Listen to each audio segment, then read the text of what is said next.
Ẹ kú dédé wòyí o. Orúkọ mi ni Sam Adeosun.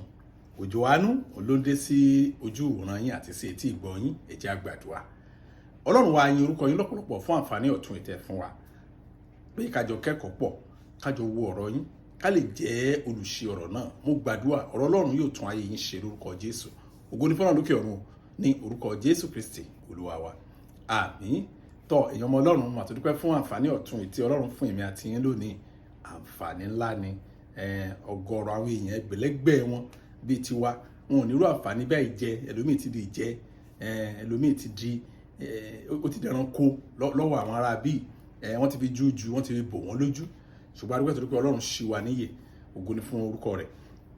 Kókó táwọn ṣẹlẹ̀ lónìí ẹ ti máa rí òun náà ni mo pè ní 5 enemies of the church, àwọn ọ̀tá ìjọ márùn-ún kíní kan ló inspire mi pé ká kẹ́kọ̀ọ́ yìí. Èmi àti sister kan lájọ ń sọ̀rọ̀ nípa condition tí ìjọ wà lónìí pé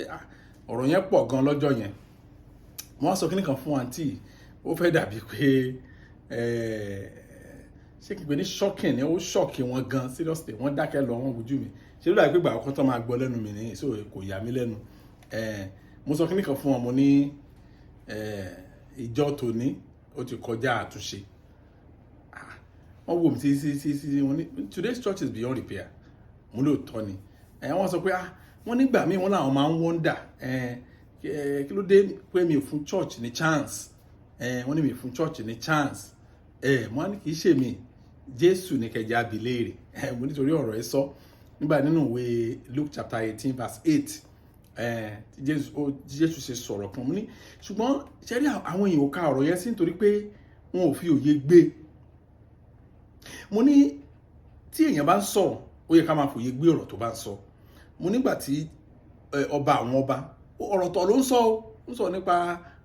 obìnrin opó kan ó wá bá gbogbo alámọ̀ ìtàn yẹn ó wá bá onídàájọ́ kan gbẹ̀san mi lára àwọn ọ̀tá mi gbẹ̀san gẹ́gẹ́ bí ìtàn Jésù sọ fún wọn yẹn onídàájọ́ yẹn kò bẹ̀rù Ọlọ́run kò bẹ̀rù ẹnikẹ́ni kò bẹ̀rù èèyàn. Ó wá ní eléyìí máa ti wàhálà yìí máa pọ̀ gan wàhálà obìnrin pọ̀ jẹ́ kí n dá lóhùn kan tó ń wá kó lè jẹ́ kí n sinmi. Wọ́n ní ọ̀rọ̀ tí Jésù ń sọ lọ́wọ́lọ́wọ́ ní ìtàn tó ń sọ fún wọn nìyẹn ṣùgbọ́n lójijì ó sọ̀rọ̀ kan nínú ẹ̀fẹ́rẹ́ àwọn èèyàn ò dẹ̀ fiyèsí títí dòní wọn ò fiyèsí. Bàtà dé Luke chapter 18 verse 8 yẹn ó ní mo wí fún yín yóò gbẹ̀san wọn kánkán ṣùgbọ́n nígbà tí ọmọ ènìyàn bá dé yóò wá rí ìgbàgbọ́ ní ayé bí yóò fojú ẹ̀ rí ìgbàgbọ́ ní ayé bí. Mo ní àwọn èèyàn ká ọ̀rọ̀ yẹn sí gbàjẹ́ sọ́ngbà yẹn wò ká sí lónìí náà dòní wọn ká ọ̀rọ̀ yẹn sí. Ó dẹ̀ yà mí lẹ́nu pé ọ̀rọ̀ yìí ó yẹ kí wọ́n ṣiṣẹ́ lé lórí. Now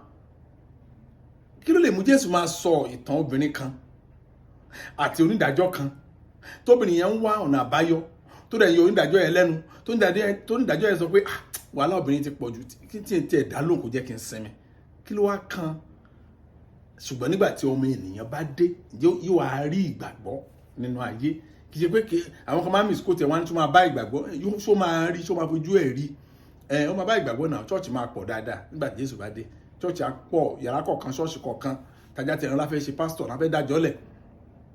ṣùgbọ́n ṣáà wá rí ìgbàgbọ́ nínú àwọn ṣọ́ọ̀ṣì yẹn tí ó ń sọ gangan nìyẹn. Mo ní kí báwo la ṣe lè mú ọ̀rọ̀ méjèèjì yẹn pọ̀ fún ọ̀pọ̀lọpọ̀ àwọn èèyàn kò yé wọn ṣùgbọ́n ọ̀rọ̀ kan náà ó ń sọ̀rọ̀ lọ ni kò strange rárá ẹ̀rí ohun tó ń sọ níbẹ̀ ni wípé ẹ máa wo màmá yẹn tó jẹ́ opó yẹn ẹ̀rí ó tẹnumọ́ ó jókòó ti adájọ́ tó ló mọ̀ pé ọ̀dọ̀ adájọ́ yẹn nìkan ni ọ̀nà àbáyọ wà fóun ẹ̀rí ló ń lọ lójoojúmọ́ kò jẹ́ kó sùn òun kò jẹ́ kó rẹ òun ó bẹ̀ sí lọ bá lójoojúmọ́ wọ́n Jésù signify fún wa ni pé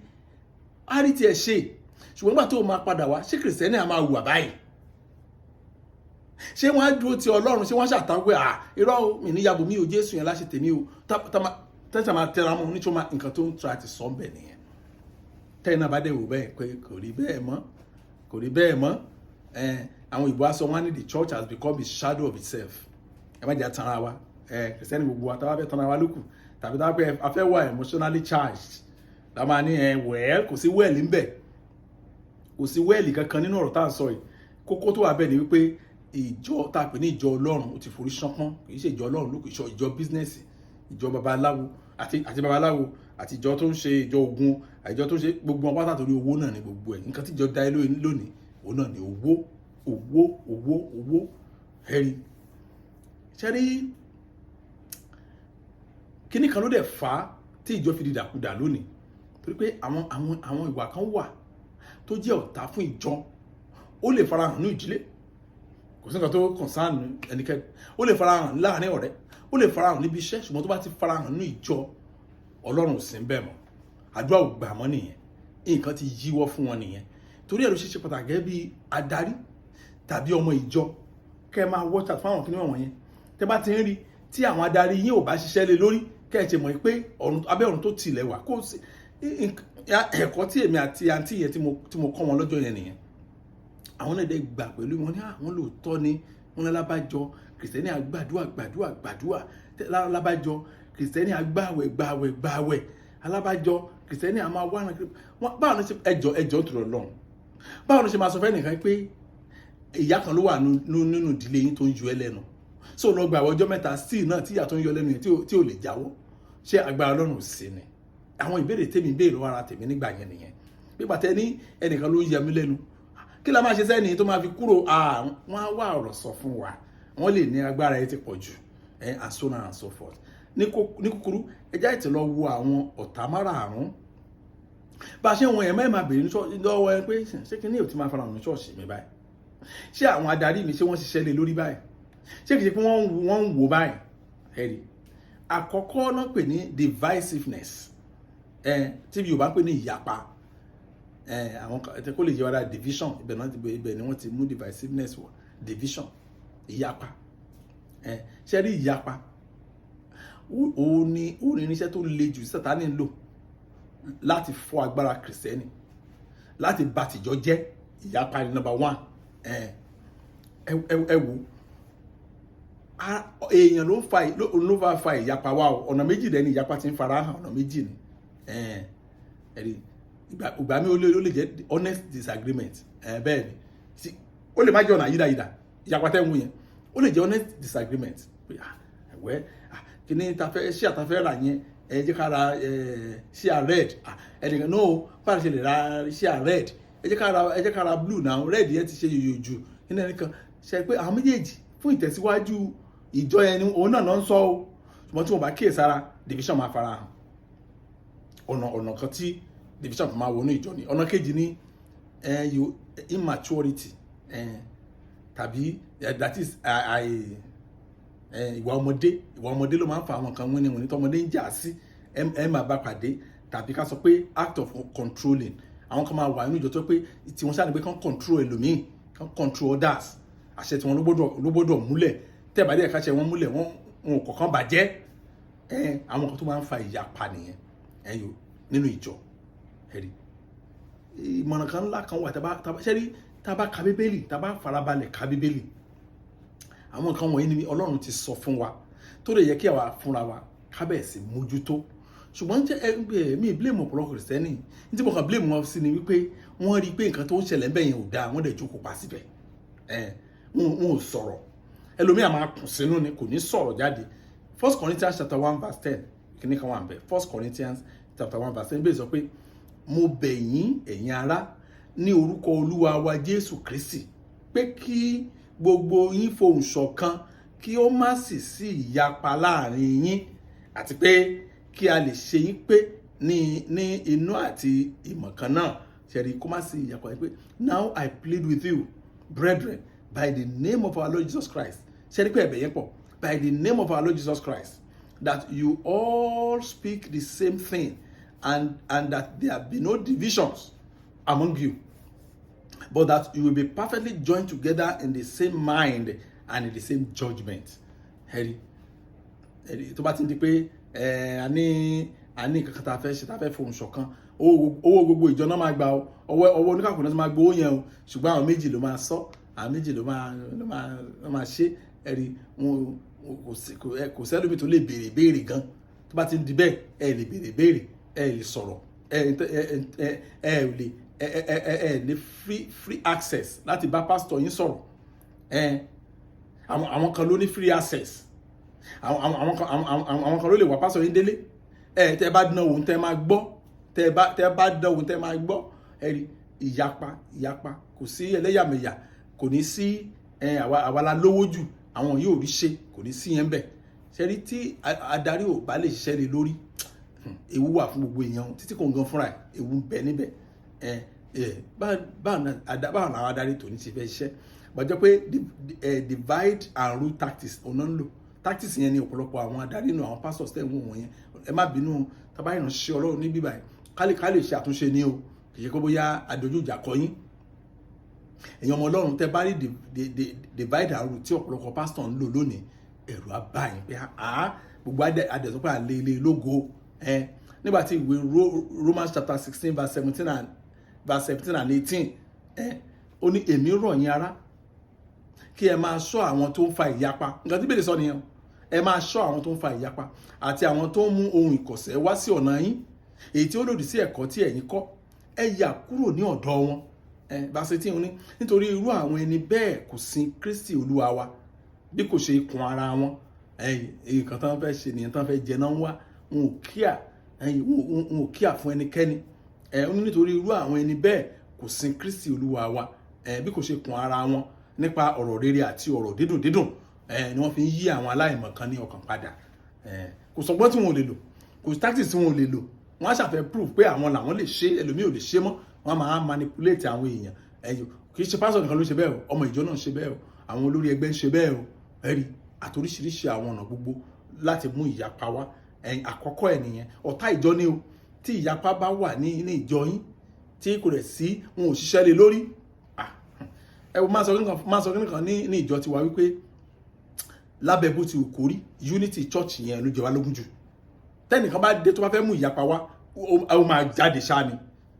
unity ìjọ yẹn ibẹ̀ làdúrà ti lè gbà ibẹ̀ ni ọkàn ti lè balẹ̀ ibẹ̀ ni ẹ̀mí òkùnkùn kò ti ní jẹ gàba lé wa lórí tó ti ìyapa bá ti wà ilẹ̀kùn sílẹ̀ gbàgádà ni kò ẹ̀ bá gbàdúrà àdọ́lá gba àwọn ẹ̀mí ní àyíká àti agbègbè ẹ̀rí pé àdúrà yẹn ti pọ̀ jù lónìí kò sí sìn tí a bá fẹ́ bẹ̀rẹ̀ gbogbo ẹ̀mí òkùnkùn ní àyíká àti agbègbè gbogbo ẹ̀mí òkùnkùn ní àyíká àti agbègbè máa rẹ́rìn ẹ̀yọ́ ṣé ó dàbí ìpàdé àmì ẹ̀yọ́ gbogbo àwọn olè tó wá lè wá jà wá lólè bí ta ló fẹ́ wá bà tí wọn ò ṣe wèrè rí ṣùgbọ́n ó ṣe ní láàánú lónìí ẹ̀mí òkùnkùn yìí náà ní kí ló dẹ̀ fa ìgbà tí ìyapa ti wà láàrin wọn èkejì onímọ̀pé ní envy ìlara ṣẹ́rí ìlara kò tiẹ̀ kó ráàyè rárá nínú ìjọ ṣùgbọ́n ó ti ní ẹ̀kọ́ta ẹ̀ nínú ìjọba ẹ̀ lónìí ṣẹ́rí nítorí nǹkan méjì ló máa ń sábà fà á ìlara tẹ́ ń wò yẹn nǹkan méjì ló máa ń fà á bóyá ẹnìkan wà tí ò lè tó rí àwọn kan ẹ̀rí tó mọ nǹkan ṣe tàbí tó ń lọ sókè jù wọ́n lọ ó máa ń fa ìlara àwọn nìkan ló máa ṣe ni sáwọn nìkan ló máa ṣe ni sáwọn nìkan ló máa ṣe ó máa ń fa ìlara nǹkan mìíràn tó máa ń fa ìlara ni pé ẹni tó ti ní tán gan ó máa ń ṣe ìlara ẹni tí ò tí ì ní ẹ̀yìn bẹ́ẹ̀ ni bóyá nìkan ti ní tán ó ti ní tán ó wá rí ẹnì kejì pé òun náà ráìsì ń bọ̀ ní ipò tó ń wà ó lè ṣe lára ẹ o pé ìwọ náà fẹ́ di mánéjà bí tí ẹ̀ wá ń tì gan òun náà máa ti interpret kẹ́ èmi àwa làwa interpret lọ́wọ́ ó máa ń fa ìlara náà ọ̀nà méjì ni bóyá ẹnìkan ti wà lókè a lè lé bá ó máa ń fa ìlara bóyá àwọn agan tẹ̀sí àwa la wà lókè ẹnìkan náà ń bọ̀ fẹ́ lé wa bá ó máa ń fa ìlara náà bẹ́ẹ̀ kò sí competition church cooperation ló yẹ kó wà ẹ̀rí ṣùgbọ́n kí ni kan mọ̀ nípa àwọn tó bá ń ṣe ìlara they have small mind ọkàn tíntín ọkàn áyán náà ní ẹ̀mí áyán náà ní ọkàn áyán náà ní ìrònú áyán ọpọlọ áyán ló máa ń fa ìlara because tí ìbá ṣe bẹ́ẹ̀ ẹ jẹ́ wọn pé ẹ má yẹn tàn yín o pásítọ̀ máa ń ṣe ìlara ọmọ ìjọ òótọ́ ẹgbà mú sọ fún yín bẹ́ẹ̀ ni tí wọ́n ti rí i pé ó dàbí ọ̀rọ̀ mọ́ mi yẹn wọ́n kọ́ Sunday wọ́n kọ́ Bible study wọ́n ti kọ́ Bible study lọ́wọ́ èrò máa ń pọ̀ bí wàá jẹ́ pé iṣẹ́ àwọn pásítọ̀ bá ń bínú ṣé kìí ṣe even it is to your glory pé oore ìzẹ́ ẹnìkan dìde nínú àwọn ọmọ ẹ ó wá pùlù crowd lójú ayé ẹ is that not a glory ẹ̀rí kí á ní pásítọ̀ ó ti gba Bible study lọ́wọ́ wọn oníyàwó ni kò máa ṣe ìlara ni ẹ̀rí ẹ̀wọ̀n tí òwe 14:30 sọ ni òwe Proverbs chapter 14 verse 30 a sound heart is life to the body but envy is rottenness to the bone. Ọkàn tí ó ní àlàáfíà fi ìyè mú kí ọjọ́ ayé gùn fún ara. Ẹni tọ́kàn bá ti ní àlàáfíà, ara máa ọjọ́ ayé ara ó máa gùn. Wọ́n ní ṣùgbọ́n ìlara mú kí egungun jẹrà. Ìlara tẹ́ ń wò yẹn, ẹni á máa bínú láì nídìí. Ìlara ó tọ́ ní sa, ẹni á máa bínú burúkú láì ní tó bá péjọ òkú ẹ gbọ́, ọ̀gbẹ́ni tó tẹ̀ bínú sí kí ló ṣe fún ẹ, tó bá fún yín ní excuse kẹ́ni ẹni ṣé ìyẹn tó bínú ni, tó bá fún yín ní kejì, bó fún yín ní 15 ìmọ̀ irú wọn kì í ní excuse gan ọjọ́ ẹyọ kan lọ, excuse òun dẹ̀ máa ń fúyẹ́ ìlara ni. Ìlara dẹ̀ jẹ́ ara iṣẹ́ ti ara. Àwọn olùkọ́ Bíbélì tàbá àwọn Gálátíà chapter 5 verse 19 to 21 yẹn wọ́n dárúkọ àwọn iṣẹ́ ti ara, bẹ́ẹ̀ àwọn iṣẹ́ ti ara fi hàn lọ kà dáadáa ẹ bá ìlara níbẹ̀, rí. Tàbá àwọn Gálátíà chapter 5 verse 26 bẹ́ẹ̀ sọ kìíní kan ó ní let us not become conceited, provoking one another, envying one another. Ẹ má ṣe jẹ́ kí a máa ṣe ògo asán, kí a sì má mú ọmọnìkejì wa bínú, kí a má sì ṣe ìlara ọmọnìkejì wa. Àwọn kíní wọ̀nyí wà ní Bíbélì. Ọ̀tá ìjọ ni ó. Ibi tí ìlara bá ti wà ìtẹ̀síwájú ò sí mọ́ fún ìjọ yẹn. Ibi tí ìlara bá ti wà ẹ̀mí òkùnkùn á dominate wọn. Ibi tí ìlara bá ti wà àdúrà ò lè gbà mọ́. Àìdíà ló kù torí pé ìlara farahàn níbẹ̀. Ara àwọn kan wọ̀nyí ló yẹ kí èyí tí a fi ń dojúkọ àjẹ́ oṣó àwọn ọ̀tá wa gangan ni ojú àtàjẹ́. Wọn kì í ṣe ọ̀tá ìjọ ní ibo, wọn ò tiẹ̀ lẹ́nu bẹ̀, ṣùgbọ́n àwọn ọ̀tá ìjọ gangan ni tó yẹ kí àwọn adarí àtàwọn ọmọ ìjọ kan ṣiṣẹ́ lòdì sí. Síbẹ̀ náà gbogbo ẹ̀ náà wà máa ṣe lára ara wọn. Àwọn náà lójọ máa gbàdúrà pọ̀. Wọ́n á ṣe lára tán ó dàbí tàkọ́kọ́ ẹ̀ta tá a sọ yẹn division wà láàrin wọn. Wọ́n ti ṣe lára dé pé wọ́n kọ̀yìn síra wọn ni o. Wọ́n á gbọ́ngbọ́n ẹ gbàdúrà gbogbo àwọn ọ̀tá èyí tó wà ní ìkájà ìgbè yìí náà Ọlọ́run ò sọ kalẹ̀ ẹ̀kan kíṣà ni. Àwọn táwọn máa wọ̀n pé ara yín ò dá. Wọ́n á jẹ́ kán gbàdúrà tán ètò ọ̀sẹ̀ yẹn wọ́n á lu ọmọ ẹlòmíì hospital ló máa wà throughout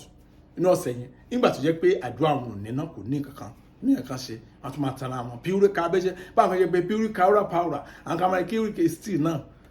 nínú ọ̀sẹ̀ yẹn náà kò ní gbé wọn. Ara àwọn kan tó yẹ kí àwọn ọmọ Ọlọ́run àti ìjọ kan ṣiṣẹ́ lé lórí àtàwọn adarí wọn. Ìkẹta complacency èdè tí mo lè fún Yorùbá ní ìkáwọ́gbéra. Ẹ máa ṣe lọ àwọn olóyìnbó kan wọ́n tó máa ń pè ní sitting on the fence. Àwọn lónìí ìjọ wọn tó bá ti fẹ́ ṣe ní o tọ́rọ̀ bá ti di bẹ́ẹ̀ lẹ́nu ọmọ ìjọ kẹ́ ẹ ṣàìtì mọ̀ pé wàhálà ti wà. Ẹ̀yin náà àwọn náà ló lè yìí tó bá ti ṣe sí ìjọ yín náà ni èwo ni tiwa ṣe bí ọmọ ìjọ ṣàlàwà àwa kan wà ní ìjà òsín ṣọ́ọ̀ṣì bá ti ń gbọ́ àwọn Yorùbá wọn yẹn ẹ̀rí Sátánì ti borí wọn kan tó tọ́ láti sọ nìyẹn. So ìkáwọ́gbéra Proverbs chapter 1 verse 32 only for the turning away of the simple will slay them and the complacency of fools will destroy them. Ó ní nítorí èrèkùnrin àwọn aláìmọ̀kan yóò pa wọ́n. Wọ́n ní ìkáwọ́gbéra aláìgbàgbọ́ ni yóò parun. Ìkáwọ́gbéra sitting on the fence. Ìkáwọ́gbéra tó wà sí pé nígbà tó bá sún sẹ́gbẹ̀ẹ́ òun wo gbogbo èèyàn o contribute tiẹ̀ sí ìtẹ̀síwájú ibẹ̀ yẹn sí ìjọ o contribute sí rárá tọ̀. Ìkáwọ́gbéra tẹ̀lé wọ́n yẹn bí àìsàn ikọ́ lórí o máa ń ràn yàn. Ẹni tẹ́lẹ̀ kan wà lẹ́gbẹ̀ẹ́ tàbí kéèyàn yán ní nǹkan méjì yẹn ó wà contagious débi pé ẹ̀yẹ́ máa wò dáadáa kẹ́nìkan máa gbẹ́kọ́ lẹ́gbẹ̀ẹ́ yẹn pẹ̀kẹ̀ ó gbẹ́nu ẹ kúrò tàbí kó fi nǹkan bú ẹnu láyé kòrónà yìí. Tó bá máa tó bí ọ̀sẹ̀ kan olú ẹ̀ náà máa ṣe pẹ̀kẹ̀ ọ̀kẹ́nìkan wà ní church kó máa sùn lẹ́gbẹ̀ẹ́ ó tètè dìde kó ra ní bí ẹni tó fẹ́ lọ tọ̀ kó wá jókòó sí because before you know it èwo náà máa sùn. Bẹ́ẹ̀ náà ni complacency rí kí ló dẹ̀ máa ń fà á. Àwọn kan wà jẹ́ pé if things did not go their way Yorùbá ní aṣọ ta fẹ́ lò yóò àǹkárá ní kẹjẹ́ ká mú o. Àwọn èèyàn wá sọ lọ àwọn èèyàn sọ bọ̀ wọ́n ṣàfẹ́nu kò sí léèsì ó tán o ẹ ti bí nínú nìyẹn bó ṣe máa káwọ́ gbéra ni.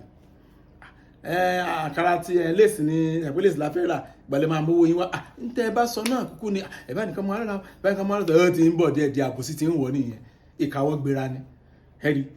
so in contribution tó yẹ kí wọ́n wá fi kún kí ibẹ̀ yẹn tẹ̀síwájú irú àwọn yẹn wọ́n á fọwọ́ ẹ̀ sẹ́yìn tàbí tẹ́nìkan bá ṣẹ̀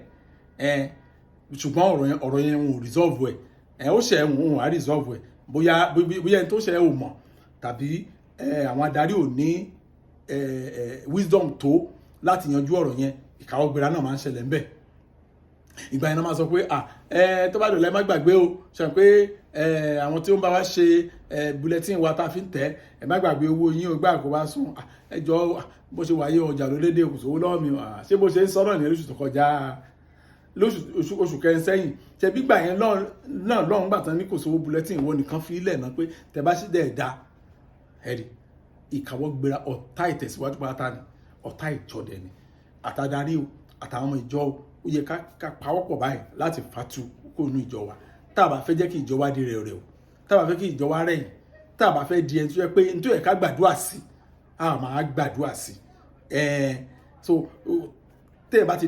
tí ìkáwọ́gbéra bá ti wà èèyàn á determine láti má fi bẹ́ẹ̀ sí ẹ̀ sí mọ́ kò ní determine láti má fi bẹ́ẹ̀ Zephaniah chapter 1 verse 12 ó sọ kíní kan níbẹ̀ yẹn ó ní àkókò wọn ni èmi yóò wá Jerusalem kiri pẹ̀lú fìtílà àsọtẹ́lẹ̀ lágbára ni o ní àkókò wọn ni èmi yóò wá Jerusalem kiri pẹ̀lú fìtílà èmi yóò sì fi ìyà jẹ àwọn tí ó káwọ́ gbéra tí wọ́n sì dàbí àwọn ènìyàn tí ó sinmi sínú gẹ̀dẹ̀gẹ̀dẹ̀ wọn àwọn tí wọ́n sì wí ní ọkàn wọn pé Olúwa kì yóò ṣe nǹkan kan tí ó jẹ́ rere tàbí tí ó jẹ́ búburú ẹ̀rí àwọn tó ṣe tẹ́ bá dẹ̀ wo ìwà àwọn tó káwọ́ gbéra yẹn wọ́n máa ń dá àwọn consequences ni kò sí advice tẹ fún wọn kò ní work kò sí tí wọ́n lójú lè bá wọn sọ̀rọ̀ kankan wọ́n ti gbà pé ọ̀rọ̀ yìí ò tiẹ̀ lè tà níwájú wọn ìkáwọ́ gbéra sitting on the fence wọn ò ní lọ wọn ò tí ì ní bínú lọ wọn á máa wá ṣùgbọ́n ẹ̀yìn lójú wọn tẹ̀tẹ̀lẹ̀ praise the Lord hallelujah but praise the hallelujah hallelujah ó tọ́ ni bẹ́ẹ̀ máa wà ní wọ́n máa dádì kiri wọ́n máa dádì kiri irú yẹn tí irú àwọn èèyàn bẹ́ẹ̀ bá wà nínú ìjọ ọ̀tá ìtẹ̀síwájú ni wọ́n torí pé ìwà tó wà nínú wọn yẹn ọ̀tá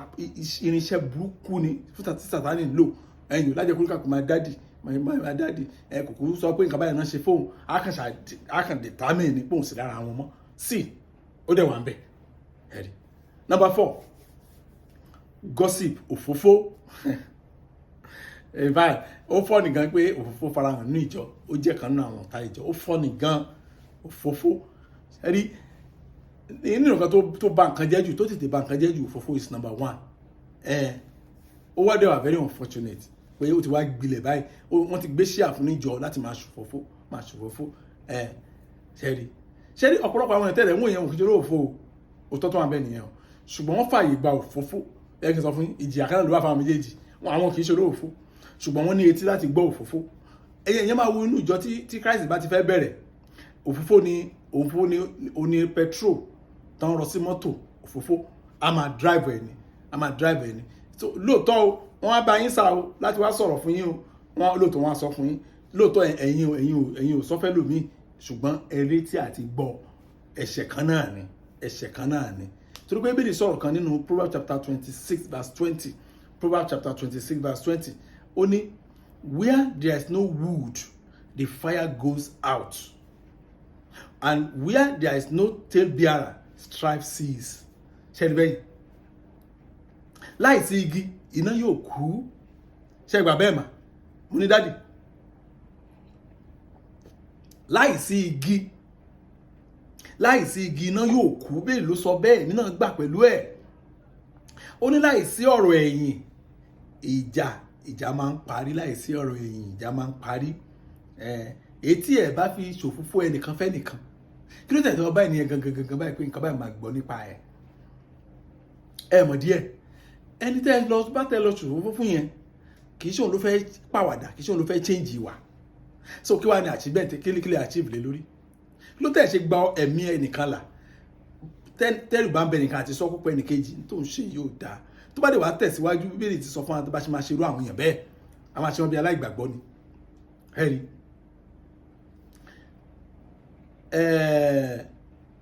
àwọn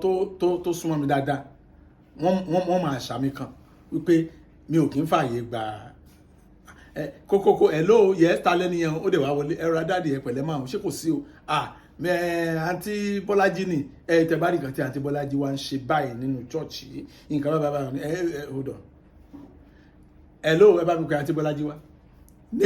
nature mi nìyẹn over the years so àwọn tó mọ̀ wá wọ́n tó súnmọ́ àwọn ti mọ̀ pé àṣà mi nìyẹn so ẹni tí ò bá ní nǹkan gidi kò lè kanlẹ̀kùn ọ́fíìsì mi wá rojọ́ fún mi wọ́n ti mọ̀ ẹ lọ pé àǹtí Bọ́lájí hàn wá the moment wá ti dárúkọ ẹnìkan báyìí ní ọ̀dọ̀ ti wá o a máa pe ẹni yẹn wá ni mo rántí lọ́jọ́ yẹn lọ́hùn ẹnìkan lọ bá mọ́ mi pé kìnní kan ṣe bó ṣe pé dáàdì oní ọ̀dọ̀ ọjà tẹ̀lé mi dáàdì ọ̀nà ẹ̀ka lọ wá yẹsọ yẹn máa sọ lẹ́wọ̀n pé wọ́n wá ní kí ló dé ní ẹ́díìtì ọ̀rọ̀ yẹn ẹ sọ bẹ́ẹ̀ ṣe sọ fún mi náà ẹni tẹ́ ẹ bá ti ṣe bẹ́ẹ̀ yẹn ẹ̀ ń gba in fact ẹ̀ ń solidify agbára ẹ̀mí mọ́ ẹ̀ ń sọ fún pé ibi ìbáyìí ni ibùjókòó rẹ̀ títí láì nìyẹn inú Ọlọ́run á máa dùn tẹ̀síwájú lè máa ń fara hàn nínú agbègbè bẹ́ẹ̀ ṣùgbọ́n máa sọ̀rọ̀ ẹ̀yìn ti sọ̀rọ̀ lọ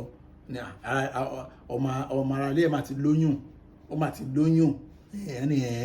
èmi náà ń wò ó tán náà nìyà tó bá rẹ̀ tó ń dọ́dọ̀ lómi ọgbọ́n tí mo gbọ́ lé ni ọmọ ara ilé ẹ̀ máa ti lóyún ọ̀rọ̀ máa lọ kí ló tẹ̀sí pé ara ilé ẹ̀ ló máa gbọ́rọ̀ kan wọn lọmọ yín ló ń ṣe kò sí wọ́n máa lóyún bá ṣe rí nìyẹn o tó bá kẹ́ máa bá kẹ́dùn tó bá kẹ́ máa tù nínú tó bá ti kí ní ẹ̀ dẹ̀ ṣe ẹ̀ tún continue pé ó lóyún yẹn kò mí ìpópa yàn àbí èwo ló péjì nínú pé ọmọ ìjọ kan ó lóyún ju ètò ní tí ò ní tùmọ̀ tó ń ṣẹ́yìn lójoojúmọ́ ẹjọ́ èwo ló péjì so àwọn kan bá wọn yìí olú máa ń ba agbára àdúrà jẹ́ kò sí ìwà ìmọ̀ bẹ̀ náà so báwo ẹjọ́ báwo ni èmi òkun ṣe ní ráàyè ẹjọ́ báwo ni èmi òkun ṣe ní fìyà jẹ àwọn tó láwọn jẹ́ ọmọ ìjọ ọ̀gá àwọn gan kọ́ sẹ́mi òkun fìyà jẹ àwọn kan bá wọn yẹn nínú ìwé 1 Timothy chapter 5 verse 13 and besides they learn to be idle wandering about from house to house and not only idle but also gossips and busybodies saying things which they ought not àti pẹ̀lú wọ́n kọ́ láti ṣe ọ̀lẹ láti máa kiri láti ilé délé kì í ṣe ọ̀lẹ nìkan o ṣùgbọ́n onísọkúsọ àti olófòfó pẹ̀lú wọn a máa sọ ohun tí ò yẹ kéèyàn sọ jáde wọn máa ẹ jẹ́ mọ̀ pé àwọn tó ń gossip wọn ò lè control adéfẹ́dì kan ẹni tó gossip kò lè control ẹnu ẹ̀ mọ́ a sọ̀rọ̀ ṣáá ni a rojọ́ ṣáá ni tẹ́ ẹ bá lọ sílé ẹ̀ a bẹ̀rẹ̀ conversation yẹn torí pé a máa gbénú ẹ̀ ni tó bá wá sílé yín irọ́ òfo ló wá ṣe ó wá gossip ni ó wá gbọ́ the latest in town bẹ́ẹ̀ yìí ò tẹ̀ ní information fún a ní òtẹ̀ mọ́ tó ń lọ tó bá ti di pé òtẹ̀ nìkan tó ṣẹlẹ̀ lánàá ṣó dẹ̀ wá dáa tó bá tí ẹ bá ti ń gùn tó bá dẹ̀ bá wọn ṣe tí wàhálà ẹ̀ bá dé ẹ̀rí wẹ̀ṣá ẹlòmíà ní tí wàhálà ẹ̀ bá dé ó ṣàlàwọn kan tí wọ́n sọ fún bíbélì ipe Jésù tẹ́lẹ̀ fẹ́ pa ẹ̀ owó tèmi mọ́ o tó dẹ̀ ń fọwọ́ ẹ̀ táwọn ẹni rọ́ ẹ̀gún ẹ̀ kó wà lórí wọn kó wà lórí àfi tó wá pẹ́ tó bá gbà bẹ́ẹ̀ pé kẹ́gún ẹ̀ kó wà lórí wọn àtòrí àwọn ọmọ ẹ̀ tí wọ́n ń gbàdúrà fún yín ẹ̀gún kankan ò ní yí lé yín lórí àtẹ̀yìn àtàwọn ọmọ yín lórúkọ Jésù ṣùgbọ́n àwọn kọta gbọ́dọ̀ kíyè sára fún ni torí àwọn ọ̀tá ìjọ gidi ni wọ́n olóṣù àwọn ìjọ wa di rẹ̀wùrẹ̀wù lódòní tó fi jẹ́ pé àwọn pastors wa gan sef gan ẹ lọ sórí social media bó ṣe ń yẹ̀yẹ́ wọn ò níyì mọ́ wọn á kàn sọ bí pásọ mi bá sọ̀rọ̀ tó dáa gan wọn á yí mọ́ lọ́wọ́ kó tó fà á ni pé àwọn kan tán ti fàyè gbà ìkarùn ẹ̀ ó ní ìbẹ̀rù wo mọ́mì tí pásítọ̀ yín bá fi ìbẹ̀rù lead yín ìbẹ̀rù lórí tìsí náà yín tó fi ń lead yín tó fi ń káwọ́ yín kò tẹ̀dẹ̀ dúró síbẹ̀ kò sẹ́ni tó jẹ̀bi yín o torí pé ọ̀nà kan tí wọ́n mọ̀ jùlọ nìyẹn bẹ́ẹ̀ dẹ̀kẹ̀rẹ́ bíbélì sọ gbangba 2 Timothy chapter 1 verse 17 ó nítorí pé ọlọ́run kò fún wa ní ẹ̀mí ìbẹ̀rù gbọ́n kan tí bíbélì sọ ni ọlọ́run ò fún wa ní ẹ̀mí ìbẹ̀rù bí kò ṣe ti agbára àti ti ìfẹ́ àti ọkàn tó yè kooro ọkàn tó yè kooro a sound mind for God has not given us a spirit of fear but of power and of love and of sound mind. Ṣùgbọ́n tẹ́ bá ń gbọ́ prophecies wọn èwo lẹ máa gbọ́ ń bẹ̀ tó tiẹ̀ nítumọ̀ kò sí wọ́n á sọ ń gbà mí báyìí wọ́n ní ìsìnkú àwọn tiẹ̀ bọ́dà mọ́ ẹ̀pàápàá lórílẹ̀‐èdè wa Nàìjíríà àwọn pásọ̀ mi wọ́n á sọ prophecy á fèlì sí wọ́n á tún proud lé lórí àwọn kan tí kì í ṣe prophecy wọ́n pé ẹni tó bá mọ̀ nípa news dáadáa àti current affairs ó mọ̀ pé kíní yẹn máa ṣẹlẹ̀ yẹn ò nídìí for example nísìnyí báyìí wọ́n ní pastor kan prophesy pé Russia máa invade Ukraine. Is that a prophecy? Prophecy kọ́ yẹn ó ti wà àwọn tó bá mọ̀ news current affairs even a year ago èmi àti mọ́mí kan discuss ẹ̀ wọ́n lọ́mọ wọn fẹ́ lọ sí Ukraine mo ní ká má yẹ kó lọ area àbí ẹ̀ máa di battlefield very soon mo ní báwo ṣe mo ní ẹ̀yin ò wá current ní news ni mo ní Russia ti Vladimir Putin ó ti ní idea yẹn ó ti ní lọ́kàn tipẹ́tipẹ́ wípé òun fẹ́ dá Soviet Union padà the glory of Russia òun fẹ́ dá padà so àwọn kọ́ńtì tó yapa yẹn ó sì fẹ́ fà wọ́n tagídítagídí mo ló máa ṣẹlẹ̀ wọ́n dẹ̀ sí àsìkò báyìí dẹ̀kẹ́rẹ́ torí wọ́n ti yìnbọn síra wọn báyìí ó ti pẹ́ kì í ṣe kó ṣe bẹ̀rẹ̀ lọ́dún yìí pọ̀sipásọ̀ kan sọ pé ó ka pépà dé bẹ́ẹ̀ ni ẹ̀mí Ọlọ́run ò lè sọ bẹ́ẹ̀ n tí ẹ̀ envisage in the future òun náà pè ní prophecy kì í ṣe pépà tá a kà táwa jẹ́ pé mo kọ́kọ́ sọ so ó dàbí mọ́mí tèmi àti wọn jọ discuss yẹn kí wọ́n sọ wọ́n yẹn pé ṣe pé mo ẹ̀mí Ọlọ́run sọ fún mi bẹ́ẹ̀ irọ́ ni mo current affairs ni àwọn kan bá àwọn yẹn la wá rí àwọn ìbẹ̀rù àwọn kan tí ò ṣẹlẹ̀ àwọn kan tó yẹ pé a sọ àwọn ọmọ ìjọ wọn a sọ wọn di ẹ̀dùn arinlẹ̀ níwájú wọn máa wọ̀n lókèlókè gbà tó yẹ pé àwọn àtọ́lọ́run àwọn ọlọ́jẹjẹ bàtán àwọn kan sọ́là ni wọn àtọ́lọ́run jọ mu tíì ló ń béèrè lọ́wọ́ Ọlọ́run báṣẹ ló ń béèrè lọ́wọ́ Ọlọ́run bóyá kọfí àbí kókò ẹ̀wọ̀n ní ayé mi o ìkìlẹ̀ àní gbọ́tán lọ́wọ́ lẹ́nu àwọn pípọ̀ wọ̀nyí ẹ wo ẹ̀yàn ọmọ Ọlọ́run tó yẹ pé ìbẹ̀rù lẹ fi ń jọ́sìn ní ọ̀dọ̀ yín ìbẹ̀rù tẹ bá ti lọ báyìí ń sìn báyìí ẹ̀yin o alẹ́ ìbẹ̀rù wà nù ayé àwọn míì débi pé wọn ò lè kú chọ́ọ̀chì wọn mọ́ wọ́n mọ̀ pé chọ́ọ̀chì yẹn òun ló sọ ayé wọn dìdàkudà dùn ní táwọn bá ti pẹ́ bẹ̀ ayé wọn máa bàjẹ́ ju bẹ́ẹ̀ lọ still àti kúrò máa nira ní ìyá Bánjí tó lọ́njọ́ yẹn ó máa ya wèrè ẹni tó bá lọ́jọ́ àkísà lọ́wọ́ bẹ́ẹ̀ what does that even mean? Ìbẹ̀rù pé sọ pé Ọlọ́run fún wa ní ẹ̀mí ìbẹ̀rù Ọlọ́run fún wa ní ẹ̀mí ìbẹ̀rù tí mo expect ká mọ̀ nípa ẹ̀ òun ni òyìnbó pè ní fatherly fear ìbẹ̀rù ta ní sí àwọn òbí wa ta ní fún àwọn òbí wa fún àpẹẹrẹ bàbá kan jáde lọ ó ní ọmọ mi o mo ti fẹ́ jáde bá mi pé lọ rí ẹ kó lọ bá wọn gbá bọ́ọ̀lù ìwé ni kò ka tí màá fi dé o bàbá yẹn wá lọ àwọn ọ̀rẹ́ ọmọ yẹn wá dé wọ́n ní Ṣọlá òun kàwé ní bẹ́ẹ̀ ni kí ló dé dáàdì mi kì í máa kàwé jẹ́ ká lọ sáré gbá bọ́ọ̀lù jáde sí bí wọ́n náà la máa gbá bọ́ọ̀lù bàbá yẹn 3 hours ló máa lò ọmọ yẹn wá lọ gbá bọ́ọ̀lù wọ́n náà wà yẹn pé ó sáré padà ló wá wẹ̀ ó tan èsì sórí kí ooru má bàa pọ̀ jù ó tan èsì sórí ara ẹ̀ ó wá bẹ̀rẹ̀ sí gbéwèé dání bàbá ìwádìí wa bá tó ń ká ìwádìí àwọn káre ọmọ yẹn ṣó bẹ̀rù ẹ̀ nìyẹn yòó yẹn kọ́ ìbẹ̀rù kan náà pè yẹn yòó ìbẹ̀rù ní fatherly fear àwọn ìgbà táwọn ọ̀rẹ́ ẹ̀ dé bàbá ẹ̀ ti sọ fún má gba bọ́ọ̀lù wọn ni ó yà Ṣọlá jẹ́ká ló play wọ́n àìrọ̀ mi play o dáàdì mi sọ pé ẹ má play ball wọ́n dẹ̀ persuade ẹ̀ tì náà àwọn yẹn bá bínú lọ pé má dá lóhùn father's boy ní mother's kìnnì kan ní wọ́n ṣàwọn mother's baby àbí kílẹ̀ báyìí ní wọ́n kọ̀ ọ̀rọ̀ yẹn gẹ̀ẹ́sẹ̀ náà ẹ ṣeun rí àwọn á lọ gbá bọ́ọ̀lù àwọn ọ̀rẹ́ ẹ̀ lọ gbá bọ́ọ̀lù pé ó ń kàwé ẹ̀ bàbá ẹ̀ dé ó bá lórí ìwé tó ń kà yẹn ìbẹ̀rù bàbá ẹ̀ òun ló sùn débẹ̀ ní ìsọ̀rọ̀ ìbẹ̀rù tó pé by dáàdi wọlé àwọn bẹ̀rẹ̀ sí yàgbẹ́ sára o àwọn ò lè sọ̀rọ̀ ojú bàbá wọn àwọn ò lè tọ́másọ̀rọ̀ tí wọ́n bá wọn tọ́másọ̀rọ̀ jáde báyìí tí wọ́n bá wọn ìyẹn kọ́ ni mò ń sọ o ìkó àyàjẹ nìyẹn o ìkó àyàjẹ làwọn ará bí ń lò ẹ má ìkẹ́nikẹ́ni kó yín láyàjẹ torí tẹ bá bẹ̀rù tẹ bá gbègbè ayé ìbẹ̀rù àdúrà yín ò lè gbà bẹ́ẹ̀ ni mo sọ fún àdúrà yín ò lè gbà o mo ní ọ̀pọ̀lọpọ̀ àwọn èèyàn tó máa ń sọ fún mi pé Pastor Sam kí n tiẹ̀ kọ́nà tẹ̀ fún mi ní orí ọ̀fẹ́ kí n ní ìgboyà bíi tí yìí mọ̀ ní wẹ́ẹ́ bá bẹ̀rẹ̀ kò sí nǹkan tó rọrùn lè fún yàn ní orí ọ̀fẹ́ ṣùgbọ́n ẹ máa determine ni ètò ìdẹ̀ máa mú ìbẹ̀rù wá ni pé èèyàn gba Ọlọ́run gbọ́ unbelief ló máa ń fà á òótọ́ ni ẹni tí ò bá gba Ọlọ́run gbọ́ ó gbàgbọ́ nínú ẹran ara ó gbàgbọ́ pé ẹnìkan lè pa ẹnìkan máa ń sọ fún àwọn èèyàn tó máa ń threaten mi láyé ìgbà kan mo ti àti ẹ̀dùpẹ́ lọ́wọ́ Ọlọ́run testimony ni láti bí ọdún kan báyìí sí báyìí wọn ò rí wa threaten bí àwọn ọ̀dẹ̀mọ̀ nọ́mbà wa ló dẹ̀ fà so ká sì ní sùúrù díẹ̀ máa ń sọ fún wọn nígbà yẹn pé you are a dead man wicked man ara yín ò dá ẹ̀yin wọ́n tó ti kú òkú ni already tó òkú ògùrò ni ẹ náà pè é nílùú wa wọ́n ní òkú ògùrò ẹ bá fẹ́ pààyàn sọ fún yẹn kó fẹ́ pààyàn á kàn pààyàn ni ẹ wá ṣe ń pe owó rẹ̀ ra yẹn ń pe fóònù ẹ kúrò lórí fóònù jáde àṣẹrí téèyàn bá ní ìgboyà kò sí ìbẹ̀rù inú ayé ẹ̀ ọlọ́run máa ń gbé agbára wọlé ẹni bẹ́ẹ̀ ni immediately nítorí ọlọ́run ó fẹ́ prove ara ẹ̀ ó fẹ́ oníkọ́lọ́run prove ara ẹ̀ ó fẹ́ prove ara ẹ̀ but ó kàn débi kan báyìí wọn ti sọ̀rọ̀ méjì ó ti ń yasó wọn ti sọ̀rọ̀ méjì ó ti ń ẹ̀lú ẹgbà mi no kò lè tó àwọn yẹn mo sọ fẹ́ nìkan rí pé yes believe me mo ti bá ti pa báyìí sẹ́yìn àwọn akẹ́rù wọn á kó fún ẹ àbí wọn á gbé mọ́tò mi fún ẹ pé wọn ni kò máa lò àbúrí òpè ni ta ló olùyà tó bá sọ yẹn báyìí èrò bá mi tó ń gbọ́ program mi next time gbẹ́ my next program wá gbọ́ ewu ẹ̀mí tí ọlọ́run fún wa nìyẹn inú ìgboyà wa ọlọ́run náà ń gba àṣìṣe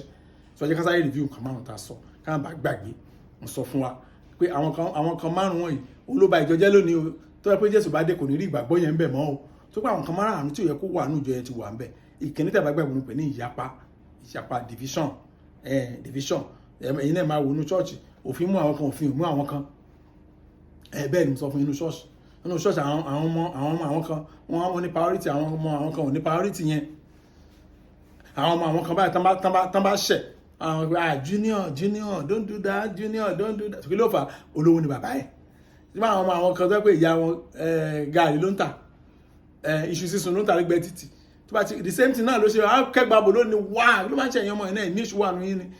èṣù gangan tó dẹ̀ dúró ti ọmọ yẹn ẹ̀kan ẹ̀fọ́ ra lórí ni so ara division náà ní tẹ́bá ti rí àwọn kan ló lè ṣe àwọn kan ò ní ṣe division ìkejì alápè ní ìlara pé èèyàn jẹ́ olówó kò lè ní ìlara irọ́ ni pé èèyàn jẹ́ olùsù kò lè ní ìlara irọ́ ni ẹni tó wà ní ipò sàlẹ̀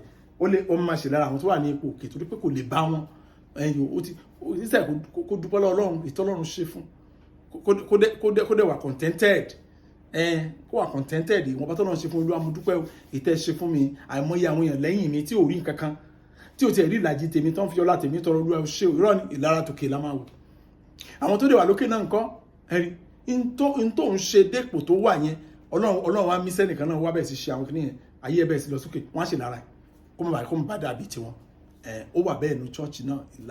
ìlara èmi nìkan ni mo lè lead orin pẹ̀lú mo lè tó bá ti wáyé lómi tó wáyé lórí báyìí ìlara bẹ̀rẹ̀ nìyẹn ọ̀nà méjì tí ìlara fi máa ń fara hàn nìyẹn tó bá ti ń fara hàn níbi tẹ́ kóra jọ pọ̀ sí abẹ́ ọ̀run tó tì ní o kò sí rán bẹ́ẹ̀ then ìkẹta òun la pè ní ìkáwọ́gbéra ìyẹn pọ̀ dáadáa láàrin kìrìsìtẹ́nì ìkáwọ́gbéra ọmọ máa yọ̀sẹ̀ ni ẹ̀yin ò dá sọ̀rọ̀ ẹni tẹ́ bá ṣe náà ló dá o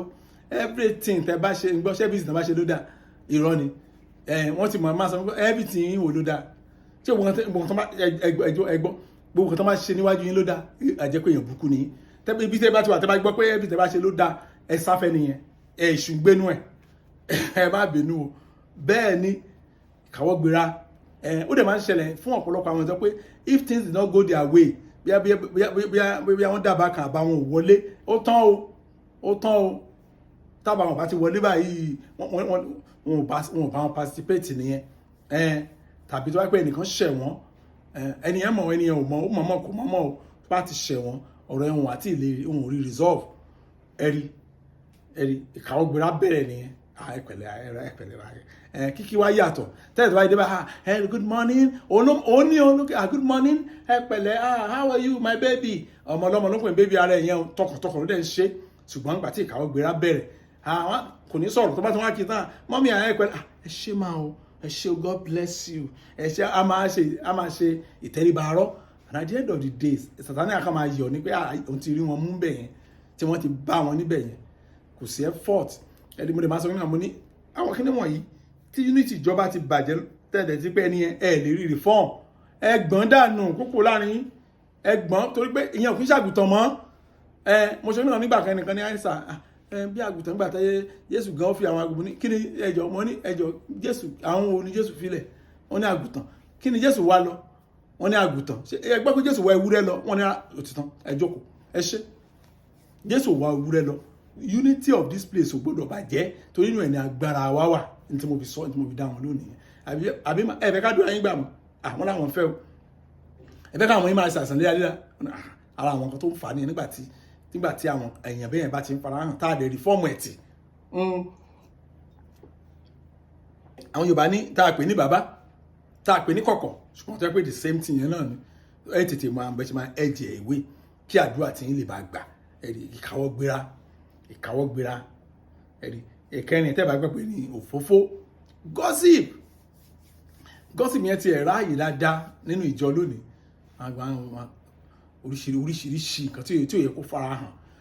pásítọ̀ náà dẹ̀ máa gbọ́ ọ̀pọ̀lọpọ̀ àwọn èèyàn pásítọ̀ náà máa ń gossip fún jù pásítọ̀ náà máa retí gbọ́ gossip wọn ìrètí gbọ́ gan ẹ̀ṣẹ̀ ni ẹ̀tún gossip àti owó tó fi retí gbọ́ tí nǹkan bá ṣẹlẹ̀ you call them ó yẹ àwọn ẹgbẹ́ wọn ní nǹkan bá ní ẹnìkan sọ kí nìkan fún mi àwọn òsọ bẹ́ẹ̀ ó yẹ máa bọ̀ ẹ rí i pé gossip á kú láàrin yín ẹ rí ìṣeré á dẹ̀ bẹ̀rẹ̀ àdúrà bẹ̀rẹ̀ sí gbà ẹ rí ìjọ á bẹ̀rẹ̀ sí dàgbà sí kì í ṣe pé kí ìjọ dàgbà nìkan ló mátà ṣùgbọ́n kí ìjọ ní àlàáfíà kí ìjọ wà healthy àwọn kan báwọn yẹn ẹ dákun ó yẹ ká fi ọkàn sí then ìkarùn ẹ̀ tẹ́ bá gbàgbọ́ náà pé ní ìbẹ̀rù mà ní agbára tí Ọlọ́run ní ká bẹ̀rù òun o bọ́ kì í ṣe irú ìbẹ̀rù báyìí ni à ń sọ o pé ṣe bọ́ Ọlọ́run sọ pé ká bẹ̀rù òun ẹjọ́ Bíbélì sọ pé Ọlọ́run ní ká bẹ̀rù èèyàn ní ká tó bẹ̀rù òun lẹ́ẹ̀kan ká bẹ̀rù èèyàn lẹ́ẹ̀mẹ́fà kò sí nǹkan tó jẹ́ bẹ́ẹ̀ ní Bíbélì o kò sínú Bíbélì tèmi o táǹgọ̀ mú kan yàbàrá síbẹ̀ ni kò sí nǹkan tó jọmọ́ ọ̀rọ̀ yẹn ní Bíbélì o pé ká tó bẹ̀rù Ọlọ́run lẹ́ẹ̀kan ká bẹ̀rù ọmọ ènìyàn lẹ́ẹ̀mẹ́fà àbí lẹ́ẹ̀méje àbí àwọn ènìyàn máa ń sọ kò sí nǹkan tó jẹ́ bẹ́ẹ̀ o kò sí nǹkan yọkan báyìí tó jẹ́ bẹ́ẹ̀ nǹkan tó Bíbélì kan sọ ni pé ká iṣẹ́ ìta bá fi bẹ̀rù èèyàn ká bẹ̀rù wọn lọ́rùn ẹ̀yìn kan tó Bíbélì sọ wọn gan nìyẹn ó ní ká má bẹ̀rù èèyàn tó lè para ó ní bọ̀ tó òun lè para àti ọkàn àti ẹ̀mí òun lè pa gbogbo ẹ̀dá so Ọlọ́run sọ pé ká bẹ̀rù èèyàn ká tó bẹ̀rù òun o so má bínú mo kàn yàbá lọ síbẹ̀ yẹn ni ìbẹ̀rù Ọlọ́run wà dáadáa ìbẹ̀rù dẹ̀ máa ń farahàn nípa ìgbọràn obedience ni obedience náà pè ní ìbẹ̀rù ó bẹ̀rù èèyàn ló ṣe obey ẹ̀ but kì í ṣe ìbẹ̀rù pé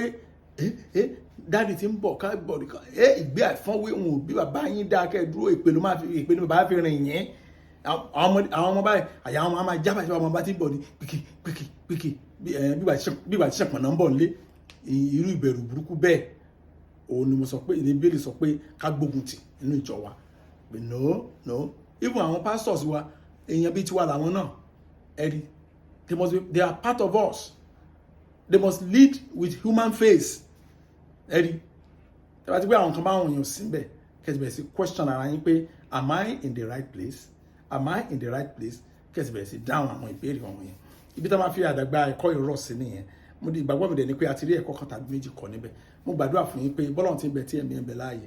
òye ọ̀rọ̀ ayé wa kì í ṣe bẹ́ẹ̀ nìkan a ó dẹ̀ jèrè ọ̀rọ̀ Ọlọ́run lórúkọ Jésù ẹ jẹ́ a gbàdúrà Ọlọ́run wa dúpẹ́ lọ́wọ́ yín fún oore ọ̀fẹ́ mi ìtẹ̀tún fún wa lónìí gẹ́gẹ́ bí ẹ̀kọ́ tá a kọ́ àti ọ̀rọ̀ tí mo sọ yìí òye ọ̀rọ̀ Ọlọ́run òye rẹ̀ yóò yé yín kì í ṣe bẹ́ẹ̀ nìkan ọ̀rọ̀ Ọlọ́run yóò pè yín ọ̀rọ̀ Ọlọ́run yóò wò yín sàn ọ̀rọ̀ Ọlọ́run yóò bùkún yín ọ̀rọ̀ Ọlọ́run yóò tún ayé yín ṣe ògo ni fún Ọlọ́run lókè ọ̀run ní orúkọ Jésù Kristi Olúwa wa àmín ẹ jẹ́ kí lọ́ọ́ fẹ́ Jésù tó la àfẹ́ mọ́ ti Ọlọ́run dàpọ̀ tẹ̀ mọ́ kó máa bá wa lọ kọ́lọ́run kó ṣàánú fún wa ògo ni fún Ọlọ́run lókè ọ̀run ní orúkọ Jésù Kristi Olúwa wa àmín. Praise the Lord, hallelujah, thank you and God bless you.